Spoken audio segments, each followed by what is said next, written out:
قربانی سے متعلق چند مزید باتوں کا ذکر کریں گے۔ سب سے پہلے تو یہ کہ قربانی کا جانور کیسے ہو، یعنی کیسا جانور قربان کرنا چاہیے۔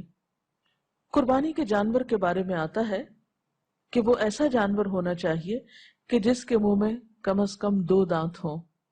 آپ صلی اللہ علیہ وسلم نے فرمایا کہ نہ ذبح کرو قربانی میں کوئی جانور سوائے مسنہ کے، اور مسنہ کہتے ہیں جس کے 2 دانت ہوں، یعنی بالکل چھوٹا بچہ ذبح نہیں کرنا چاہیے، کم از کم اتنا کہ جس کے 2 دانت آ چکے ہوں۔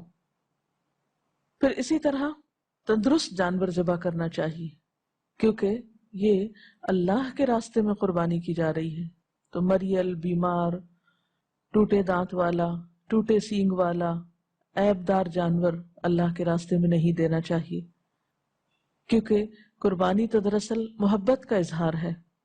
محبت کے اظہار میں یہ تحفہ دیا جا رہا ہے، تو تحفہ ایسا ہو جو تحفہ دینے کے لائق ہو، شایان شان ہو۔ رسول اللہ صلی اللہ علیہ وسلم نے یہ بھی فرمایا کہ عظموا ضحایاکم فإنها علی الصراط مطایاکم، کہ بڑے اور فربا جانور کی قربانی کرو کیونکہ یہ پل صراط پر تمہاری سواریاں ہوں گی۔ پھر یہ بھی سوال پیدا ہوتا ہے کہ کتنے جانور قربان کیے جائیں؟ کیا سارے گھر والوں کی طرف سے ایک جانور کی قربانی کافی ہے؟ تو اس سلسلے میں نبی صلی اللہ علیہ وسلم نے دونوں طریقوں پر قربانی کی۔ حج کے موقع پر آپ نے 100 اونٹوں کی قربانی دی، لیکن دوسری طرف ایک اور موقع پر آپ صلی اللہ علیہ وسلم نے اپنے سارے گھر والوں کی طرف سے 1 بکری کی قربانی کی۔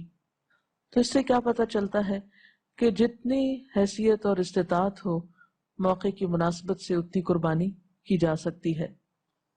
حضرت عطا بن یسار روایت کرتے ہیں کہ میں نے ابو ایوب انصاری رضی اللہ تعالی عنہ سے پوچھا کہ آپ رسول اللہ صلی اللہ علیہ وسلم کے زمانے میں قربانیاں کیسے کرتے تھے، یعنی اس دور میں آپ کا طریقہ کیا تھا؟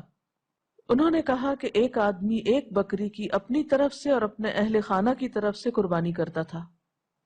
گویا ایک قربانی ایک انسان کی اپنی طرف سے، یعنی قربانی کرنے والے کی اپنی طرف سے اور باقی گھر والوں کی طرف سے بھی ادا کی ہو جاتی ہے، اور وہ خود بھی اس میں سے کھاتے تھے اور دوسروں کو بھی کھلاتے تھے۔ ہوتے ہوتے لوگ فخر کرنے لگے، یعنی صرف نمائشی طور پر پھر زیادہ سے زیادہ قربانیاں ہونے لگی، اور نوبت یہاں تک پہنچ گئی جو تم دیکھ رہے ہو۔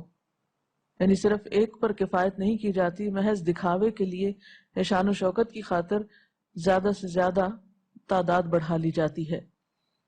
پھر اسی طرح ہم یہ دیکھتے ہیں کہ جانور ذبح کرنے کے بھی کچھ آداب ہیں۔ مثلا یہ کہ چھری تیز ہونی چاہیے، جانور کو ذبح کرتے وقت اسے اذیت نہیں دینی چاہیے۔ حضرت شداد بن اوس بیان کرتے ہیں کہ رسول اللہ صلی اللہ علیہ وسلم سے میں نے 2 باتیں یاد کی۔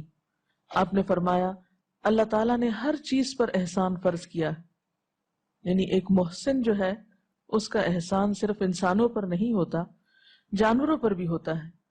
اور جب ذبح کرو تو اچھے طریقے سے ذبح کرو۔ جب تم میں سے کوئی ذبح کرنا چاہے تو وہ چھری کو اچھی طرح تیز کرے اور اپنے جانور کو آرام دے، یعنی ذبح کرتے وقت جانور کو کسی قسم کی تکلیف نہیں دینی چاہیے۔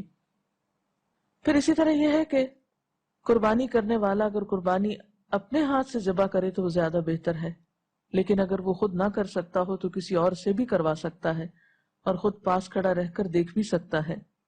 پھر اسی طرح جانور کو قبلہ رخ کر کے دعا پڑھ کے ذبح کرنا چاہیے، بسم اللہ اللہ اکبر سے شروع کرنا چاہیے۔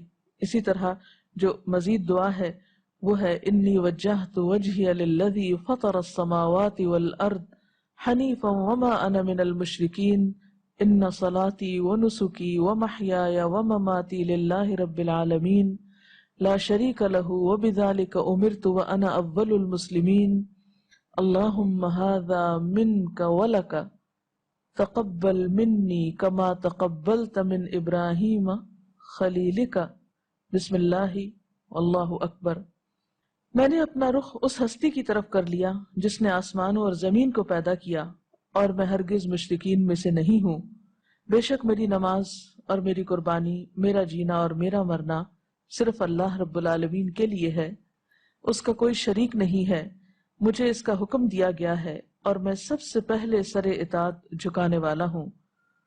خدایا میں تیری خوشنودی کے لیے یہ قربانی کرتا ہوں، تو اسے مجھ سے قبول فرما لے، جس طرح تو نے اپنے خلیل حضرت ابراہیم علیہ السلام کی قربانی قبول فرمائی۔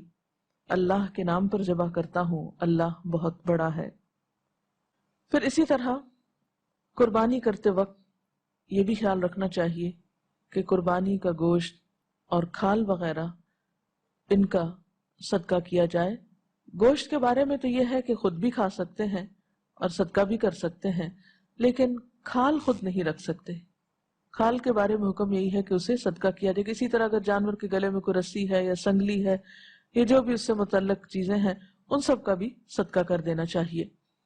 جہاں تک گوشت کی تقسیم کا تعلق ہے تو بہتر یہ ہے کہ اس کے 3 حصے کیے جائیں، ایک حصہ رشتہ داروں کو، ایک حصہ غریبوں مسکینوں کو اور ایک حصہ خود۔